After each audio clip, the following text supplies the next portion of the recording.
파티마는 20세기에 들어서 교회가 정식으로 인정한 첫 번째 성모님 발현 장소가 되었습니다.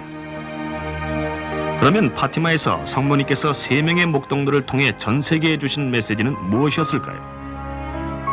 파티마 메시지의 내용은 다음에 4가지로 요약될 수 있습니다. 첫째, 매일 각자의 의무들을 충실히 이행하며 각자의 성소, 즉 주어진 생활 상태에 맞는 순결한 삶을 사는 것입니다. 둘째, 항상 기도의 생활을 하며 특별히 묵주신공을 많이 바치라고 하셨습니다. 셋째, 영성체로서 세상의 죄악을 기워 갚을 것, 특히 매월 첫 토요일에 성모 성심이 받으시는 고통들을 기워 갚기 위해 성체를 받아 모실 것을 부탁하셨습니다. 넷째, 모두들 자신을 티없는 성모 성심께 봉헌하라고 하셨으며 갈색 스카플라를 몸에 착용하라고 하셨습니다. 우리는 이와 같은 성모님의 요청들을 받아들였습니까? 그러지 못했다면 지금부터라도 받아들여야 하지 않을까요? 같은 내용의 메시지들을 더욱 강조하여 되풀이하시며 성모님께서는 세계의 다른 장소들에서도 발현을 하셨습니다. 벨기에의 보랭. 벨기에의 보랭에서 성모님께서는 1932년 11월 29일부터 1933년 1월 3일까지 35회에 걸쳐 발현하셨으며 이곳에선 황금색 심장의 동정녀로 알려지셨습니다. 5명의 어린이들이 성모님을 뵐 수 있었는데 여기에서도 파티마에서처럼 기도와 희생 그리고 티 없으신 성모 성심께 대한 신심이 강조되었습니다. 또 모든 은총의 중개자로서 성모님께서는 죄인들을 회개시킬 것을 약속하셨습니다. 그리고 발현 장소에 순례자들을 위한 소성당을 지을 것을 부탁하셨습니다. 보랭의 발현이 끝나자 곧 성모님께서는 다시 벨기에의 바느를 찾아오셨습니다. 벨기에의 바느.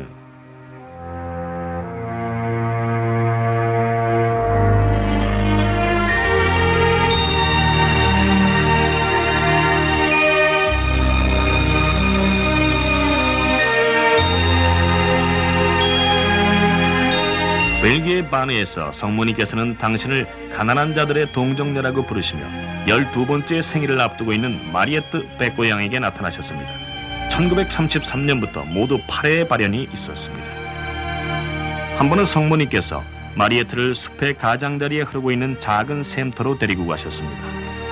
그리고 이 샘물이 전 세계로부터 찾아오는 병자들을 위해 준비된 것이라고 하셨습니다.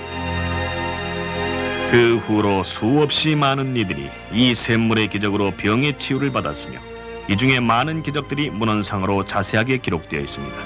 1949년에 들어 바느 지방을 관할하는 리주의 주교는 바느의 성모님 발현을 진실된 것으로 공식 인정했습니다. 이로써 바느는 금세기에 들어 3번째로 교회의 인정을 받은 발현 장소가 된 것입니다.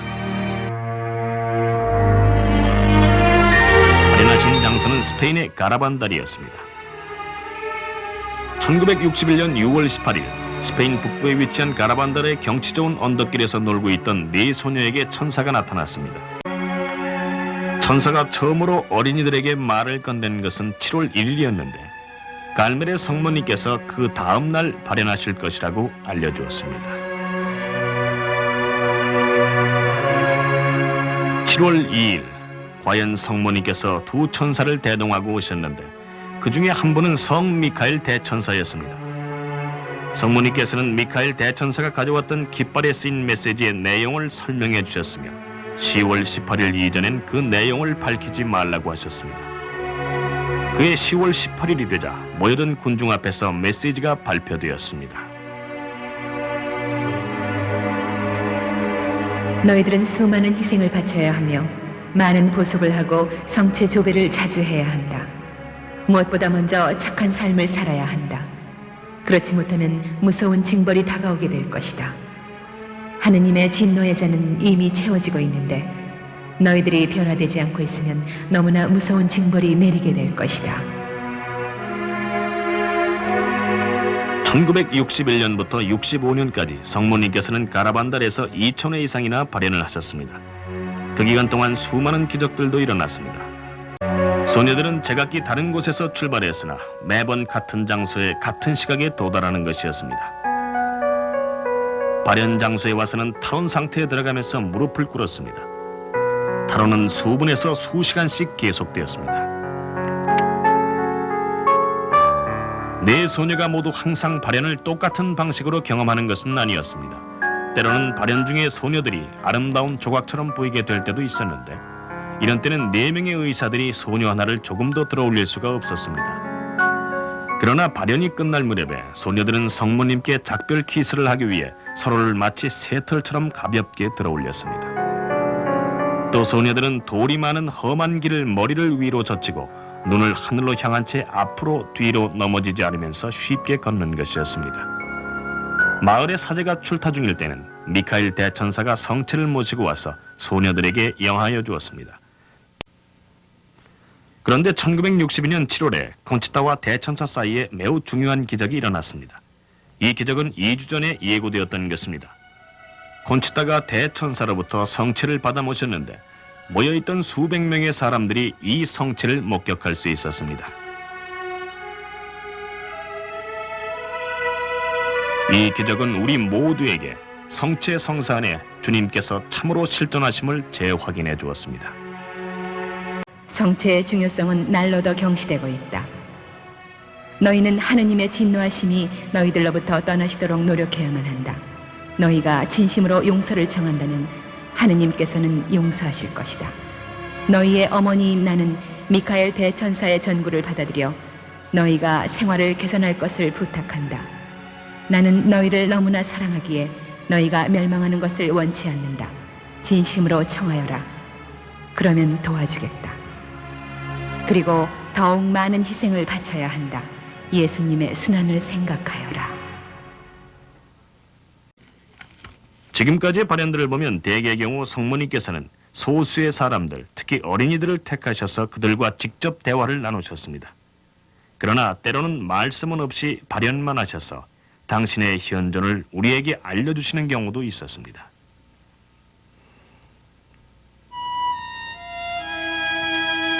에집트의 자이툰. 1968년 4월 1일 밤 성모님께서는 성마리아 콥틱 정교회 성당 지붕 위에 찬란한 빛의 모습으로 나타나셨습니다. 성모님께서는 때로는 올리브 나무 가지를 쥐고 계시거나 십자가를 쥐시고 성당 꼭대기 주위에서 움직여 다니십니다. 또 어떤 때에는 십자가 앞에서 머리를 숙이시기도 하고 밑에 모여있는 사람들을 축복하기도 하셨습니다. 성모님을 목격한 사람들은 여러 가지 다른 계층과 다른 직업 출신들이며 종교도 가지각색이었습니다. 신자들과 비신자들이 함께 성모님을 배운 것입니다. 성모님은 여러모로 조금씩 다른 모습으로 나타나기도 하셨으며 갖가지 색깔의 빛으로 쌓여 있었습니다. 이곳에서의 발연 동안 병고침의 기적들도 일어났으며 이러한 기적들은 의사들과 과학자들로 구성된 위원회에 의해 검사되고 확인되었습니다. 1968년 5월 5일 콥틱교회의 총주교 키롤리스 6세는 교황청 주재 사무실을 통해 다음과 같은 성명서를 발표했습니다. 복되신 동정녀 마리아께서는 카이로의 교회 자이툰에 있는 성마리아 콥틱 정교회 성당에서 여러 차례에 걸쳐 발연하셨다. 자이툰에서의 발연은 2년 이상 계속되었습니다. 보통 일주에 2, 3회 나타나셨고 천년날이나 천년날 전야에 가장 많이 발연하셨습니다. 발연은 짧게는 수분에서 길게는 8시간 정도씩 계속되었습니다. 발연을 보러 온 사람들의 수는 약 25만이나 되었습니다. 그들 중에는 정교회 신자, 가톨릭 신자, 개신교 신자, 이슬람교 신자, 유대교 신자, 그리고 비신자들이 섞여 있었고 직업도 가지각색이었습니다. 성모님 발연을 목격한 이들 중에는 의사인 베니스 칼릴도 있었는데 그녀는 다음과 같이 증언을 했습니다. 저는 의사입니다. 제가 자이툰에서 보았던 일들에 대해서 저는 믿고 있습니다. 그것을 의학이나 과학을 통해 설명할 수는 없어요. 수없이 많은 기적과 병의 치유, 또 그리고 회개가 일어났습니다. 자이툰에서의 또 하나의 기이한 현상은 향을 피우는 냄새였습니다. 어느 주교의 표현을 빌리자면 100만 개의 향을 동시에 피우는 것 같은 강한 향기가 난다고 했습니다. 자이툰에서 성모님께서는 한 말씀도 하지 않으셨지만 당신의 자녀들을 위한 강력한 메시지를 남기신 것입니다. 성모님의 침묵은 그리스도교인뿐 아니라 당신의 모든 자녀들에 대한 당신의 사랑에 찬 염려를 뜻하는 것은 아닐까요? 자이툰에서 비롯된 수많은 결실들은 당신의 강력하신 현존에 대한 증언이라고 볼 수 있을 것입니다.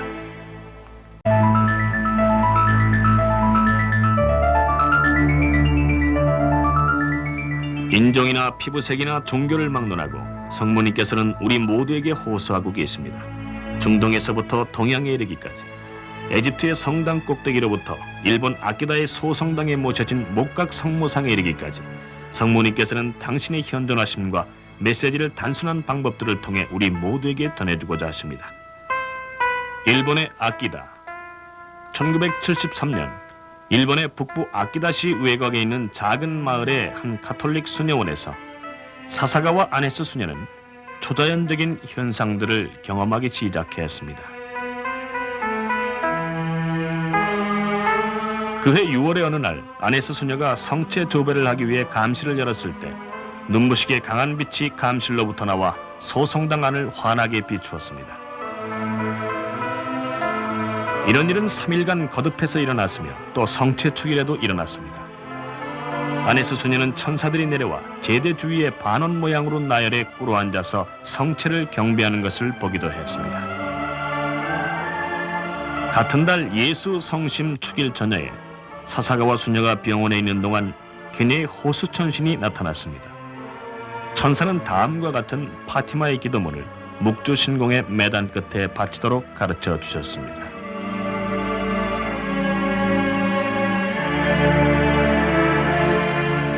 예수여, 우리 죄를 용서하시며 우리를 지옥불에서 구하시고 연옥 영혼을 돌보시되 가장 버림받은 영혼을 도우소서. 이 기도문은 1970년대까지 일본에서는 거의 알려지지 않았던 것입니다. 호수천신이 발현함과 동시에 사사가와 수녀의 왼손 바닥에 십자 모양의 상처가 생겼으며 피가 흐르기 시작했습니다. 같은 해 7월 6일엔 네이가타 교구의 요한 이또 주교가 쓴 성체 기도문이 소성당 안에서 사사가와 수녀와 함께 성모님께 바쳐졌으며 성모님께서는 이 기도문에다 참으로라는 단어를 덧붙여 주셨습니다. 이 성체 기도문은 성체의 성사 안에 예수님께서 참으로 계심을 확고하게 강조하고 있습니다. 같은 날 나중에 소성당의 성모상 오른손에서 피가 흘렀습니다. 사사가와 수녀의 호수천신은 이러한 출혈이 죄인들의 회개와 죄의 보석을 위해 중요하다고 말해 주었습니다.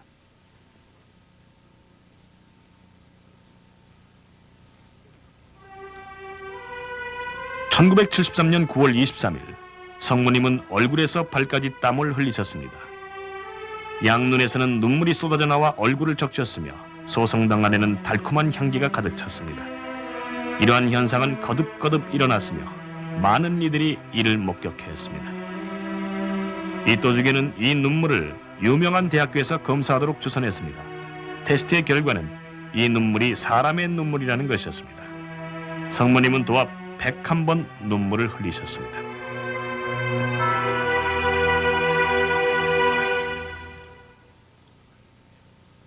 눈물을 목격한 증인의 한 사람인 기지도 후치모토 씨는 다음과 같이 말했습니다. 저는 성모상의 얼굴에서부터 발밑에 지구 부분까지 눈물이 흘러내리는 것을 보았습니다. 눈물을 조금 맛보기까지 했는데 좀 짠맛이었습니다. 이로 인해 저는 성모님께서 저 자신과 다른 이들을 위해 중요한 메시지를 주려고 하신다고 생각하게 되었습니다. 왜냐하면 인간의 어머니가 자식들 앞에서 눈물을 흘릴 때에는 심각한 이유가 있을 것이기 때문입니다. 그래서 천상의 어머니께서 목각상을 통해 눈물을 흘리실 때에는 우리 모두에게 긴급한 메시지를 주고자 하심이 틀림없다고 생각합니다. 사사가와 순에 의하면 성모님께서는 고통을 받음으로써 하느님의 진노를 풀 수 있는 사랑에 찬 영혼들을 찾고 계신다고 합니다. 아키다에서 성모님께서 원하시는 바는 바로 이것입니다. 즉 우리가 회개하고 선하고 깨끗한 마음으로 하느님께 기도드리기 시작하는 것입니다. 그래서 하느님께로 우리 마음을 향하고 그분께 우리의 생활을 맡겨드리는 것입니다. 크리스찬이 되고 하느님의 자비하심을 이해하는 것이 중요합니다. 하느님께서는 우리가 생활 개선하는 것을 원하고 계십니다. 이 세상은 너무나 부패했고 자기중심적입니다. 하느님께서는 우리를 너무나 사랑하십니다. 하느님께서는 성모님의 메시지들을 통하여 우리들을 징벌로부터 구하고자 하십니다. 오직 기도만이 메시지의 전파를 위한 길을 열어줄 것입니다. 1973년 10월 13일 사사가와 수녀는 전 세계를 위한 대단히 중요한 메시지를 받았습니다. 다가올 징벌은 전례가 없는 무서운 것이 될 것이며 노아 시대의 대홍수보다도 더 심할 것이다. 하늘에서 불이 쏟아져 내려올 것이며 그 때문에 인류의 다수가 멸망될 것이다. 사람들이 회개하지 않으면 이 징벌이 내려질 수밖에 없단다.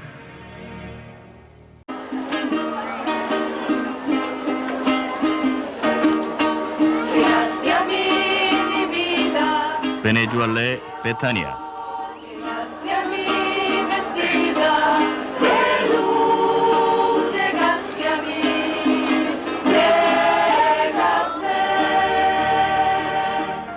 비록 널리 알려지진 않았지만 금세기 중 교회의 인정을 받은 발현주 중에 하나는 베네수엘라의 베타니아입니다. 베타니아는 베네수엘라의 미란다주의 코아 마을의 작은 농장에 위치해 있습니다.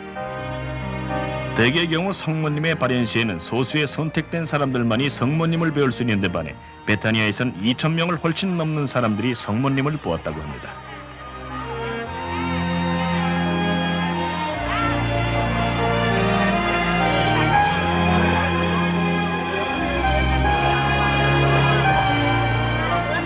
성모님께서는 갑자기 빛에 쌓여 나타나시며 그때는 달콤한 장미 향기가 나는 등 초자연적인 현상들이 일어났습니다. 여기에서는 사람들이 타로남이 없이 발현을 볼 수 있었습니다. 또 동정녀께서는 늘 같은 모습으로 나타나시는 것도 아니었습니다. 여러 목격자들이 성모님께서는 루르드에서처럼 푸른 허리띠를 메고 계셨다고 했고 다른 이들은 기적의 폐의 성모님 모습 같았다고 했으며 또 갈메르의 성모님 또는 통고의 성모님 모습으로 본 사람들도 있었습니다.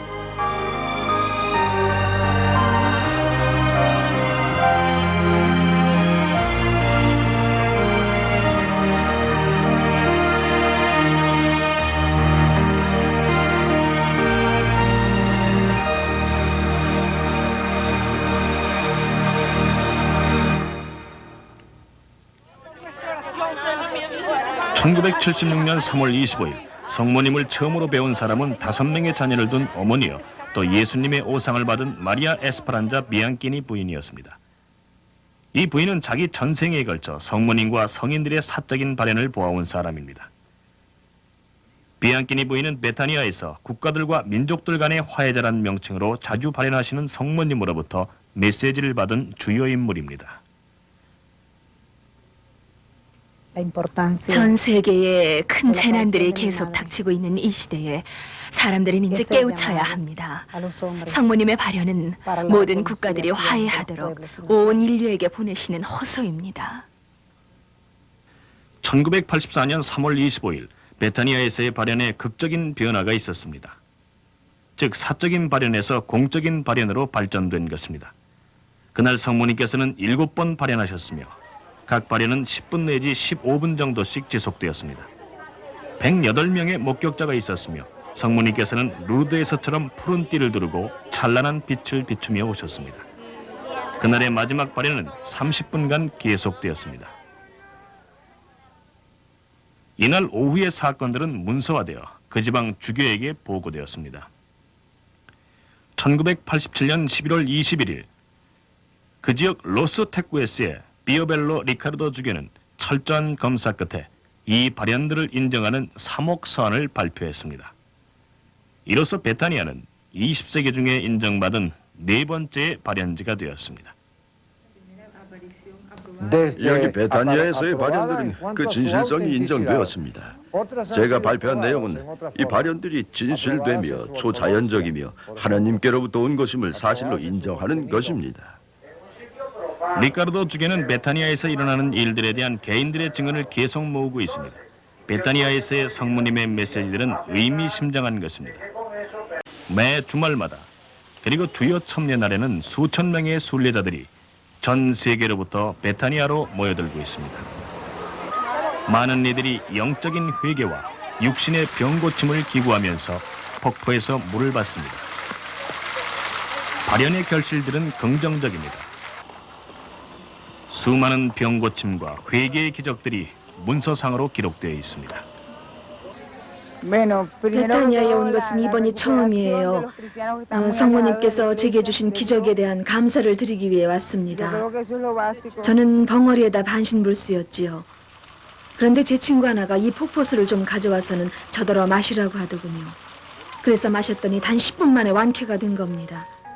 저는 이제 성모님을 더욱 사랑하게 되었으며 이곳에 감사를 드리러 온 거예요.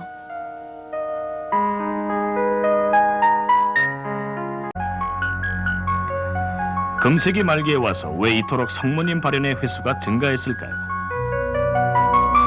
성모님의 발현들은 교회의 생명과 생활 안에 성모님께서 적극적으로 활동하시고 현존해 계신다는 것을 뜻합니다. 성모님께서는 당신의 모성애를 드러내 보여주시는 것입니다.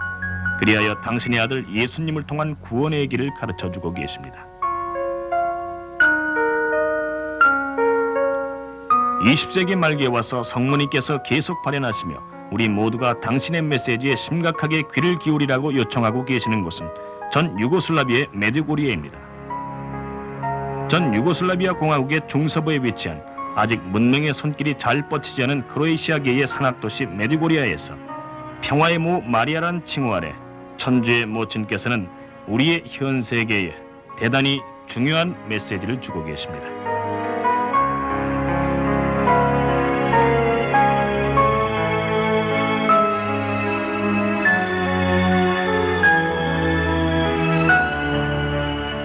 (1981년 6월 24일부터) 메디고리아의 성 제임스 본당에 소속된 6명의 크로에시아계 청소년들이 그 나라 말로 고스파라고 알려진 복되신 동정녀 마리아로부터 발현을 받기 시작했습니다. 메디고리아란 단어는 산들 사이에 위치한 곳이라는 뜻입니다. 이 6명의 젊은이들은 비츠카 이반코비치 양, 미리아나 드라기떼비치 양, 마리아 파블로비치 양, 이반 드라기떼비치 군, 이반카 이반코비치 양, 그리고 야코브 촐르군입니다. 그들은 시간과 공간에 대한 모든 감각을 잊어버리는 탈원 상태에 들어가면서 성모님을 우리와 같은 3차원의 모습으로 보게 됩니다. 이태리의 밀라노와 프랑스의 몽펠리에 대학교들로부터 온 의학자들과 과학자들이 철저한 검사와 실험을 거쳐 이들의 탈원 상태가 거짓이거나 병적인 상태가 아니라 진정한 것이란 결론에 도달했습니다.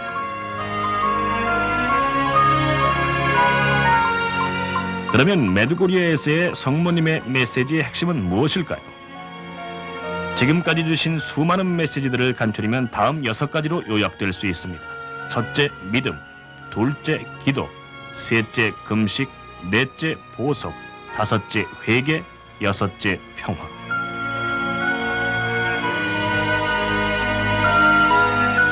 평화의 모이신 성모님께서는 거듭거듭 반복하여 기도하라, 기도하라, 기도하라고 말씀하셨습니다. 쉬지 말고 기도하여라. 시련 중에서 기도하고 회개를 위하여 기도하며 함께 모여 기도하고 사탄의 공작들을 무력화시키기 위해 기도하여라.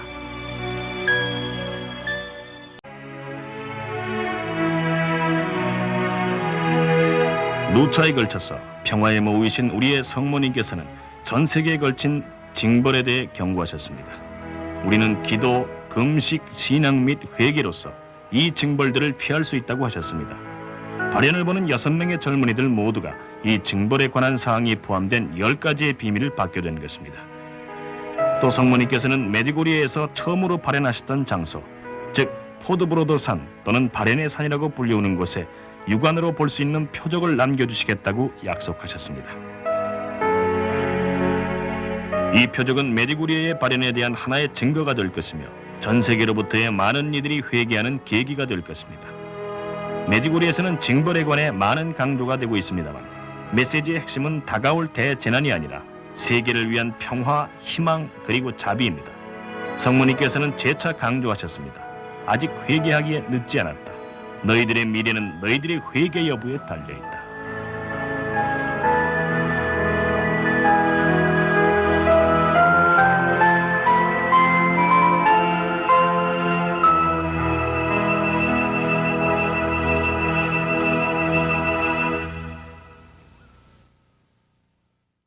전 유고슬라비아의 산악지대로부터 아프리카 대륙의 장글에 이르기까지 예수님께서는 당신의 어머니를 보내시어 인류를 위한 메시지를 주고 계십니다.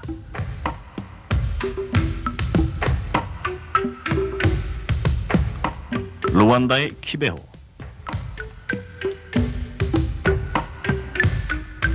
아프리카 대륙 루안다의 키베호에서 성모님께서는 긴급한 메시지를 주셨습니다. 말씀의 모친이란 명칭하에 성모님께서는 1981년 11월부터 키베호의 가톨릭계 학교에서 7명의 젊은 학생들에게 나타나시어 인류를 향한 호소를 되풀이하셨습니다. 성모님뿐 아니라 예수님께서도 발현하셨습니다.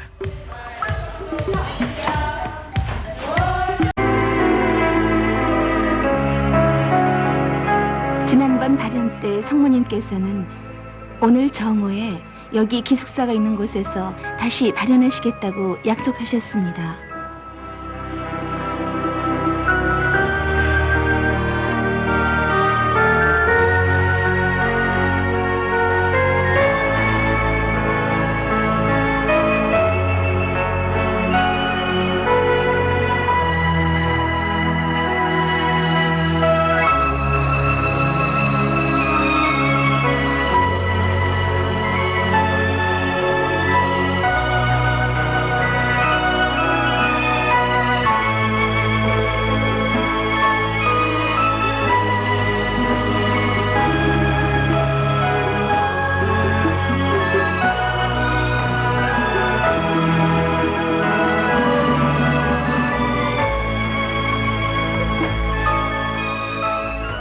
성모님께서는 묵주와 기도의 중요성에 대해서 계속 말씀하고 계십니다. 또 우리 자신을 사랑하고 남들을 사랑하라고 하십니다. 우리는 세계의 젊은이들에게 좋은 모범이 되어야 합니다.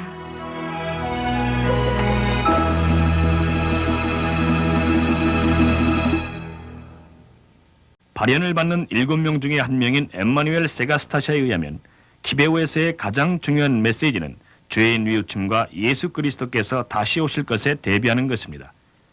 예수님께서 콩밭에서 일하던 그에게 발현하시기 전엔 엠마누엘은 비신자였습니다. 예수님께서는 그에게 주의 기도를 직접 가르쳐 주셨고 묵주 신공 바치는 방법도 설명해 주셨습니다.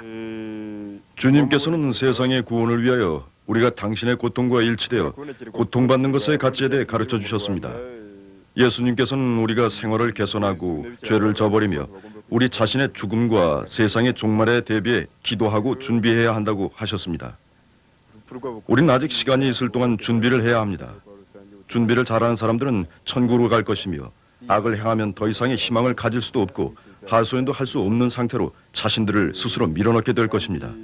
선을 행하고 기도를 하는 더 이상의 시간을 잃어서는 안 됩니다. 남은 시간은 얼마 되지 않으며 예수님께서는 곧 오실 것입니다. 엠마누엘은 아프리카 전역을 다니며 믿는 이들과 아직 믿지 않은 이들에게 예수님과 성모님의 메시지들을 전하며 복음화 활동에 전념하고 있습니다.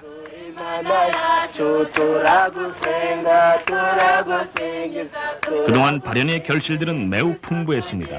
사제직 및 수도직의 지원자들이 늘었고 루안다 국민들 사이에 신심의 열기가 타오르고 있습니다. 발현의 결과로 이 나라는 마리아를 통하여 예수님께 공식적으로 봉헌되었습니다. 우리는 이러한 회개의 메시지들에 귀를 기울이고 있습니까? 우리의 복되신 어머니께서는 사랑과 염려로 가득 차신 우리 모두의 어머니로서 우리가 하루속히 당신의 아들 예수님께 돌아오도록 재촉하시면서 거듭해서 우리를 찾아오고 계십니다.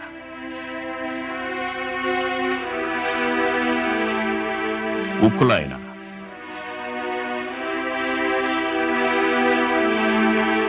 파티마 메시지의 성취가 지금 우크라이나에서 이루어지고 있는 것일까요?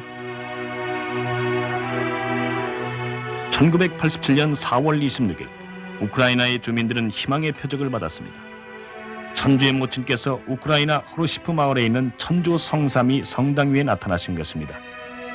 이 발현은 체르노빌 원자력 발전소 사고가 있던 그날 그 시간에 일어났습니다. 그날 12살 난 마리나 키진 양이 학교 가는 길에 처음으로 성당의 발코니 위에 나타나신 성모님을 보았습니다. 이 소식은 급속도로 퍼졌으며 수많은 사람들이 성당의 원형 지붕 위에 발현하신 성모님을 보려고 모여들었습니다. 1914년에 성모님께서는 우크라이나의 교회가 약 80년간 심한 박해를 받을 것이라고 예언하신 바 있습니다. 가톨릭 신앙의 엄청난 박해에도 불구하고 우크라이나인들은 숨어서 신앙을 충실히 지켜왔습니다.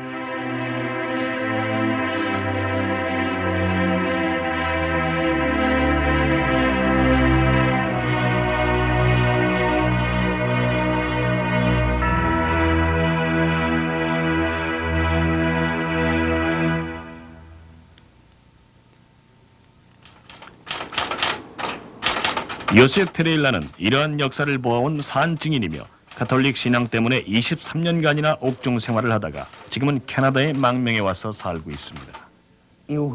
러시아의 아주 먼 지역에서 온 이들을 포함하여 수만 명의 사람들이 성모님을 보았고 또 성모님의 말씀을 들었습니다. 온갖 종교적 배경의 사람들, 루터교, 유대교, 이슬람 교도들이 발현을 보고 개종을 했습니다. 요셉은 성모님께서 우크라이나 전역에 걸쳐 여러 옥외 성지들에서 발현을 계속하고 계신다고 말했습니다. 파티마에서 성모님께서는 러시아의 회개를 예언하셨습니다. 1917년 파티마에서부터 시작하여 1990년대 우크라이나에 이르기까지 우리의 천상 어머니께서는 우리 모두에게 긴급한 메시지를 분명하게 주고 계십니다. 성모님께서는 당신의 사랑하는 자녀들인 우리 모두가 너무 늦기 전에 통회하고 기도하기를 간곡히 청하고 계십니다. 우리에게 그 길을 알려주시기 위해서 우리에게 오신 것입니다. 성모님의 발현 역사 전체를 통하여 성모님께서는 같은 요지의 메시지를 주고 계십니다. 장소와 발현을 받는 사람들과 문화적 배경은 다를지라도 성모님께서 천국으로부터 지상에 있는 우리들을 사랑으로 찾아오시는 주요 목적은 항상 같습니다. 성모님께서는 잠자고 있는 우리들의 마음을 일깨우고자 하십니다. 우리들의 눈으로부터 비늘을 떼내고자 하십니다. 우리의 수많은 죄악들에도 불구하고 하느님의 자비하심과 사랑이 계속되고 있음을 깨우쳐 주고자 하십니다. 우리들은 인류 역사에서 극히 중요한 이 시점에 처하여 선택의 기로에 놓여 있습니다. 복되신 성모님께서 메시지를 통하여 주신 호소들을 받아들이든가 아니면 그 호소들을 무시해버리고 그에 따라 초래될 결과를 대면하든가 선택은 우리들 각자가 해야 합니다.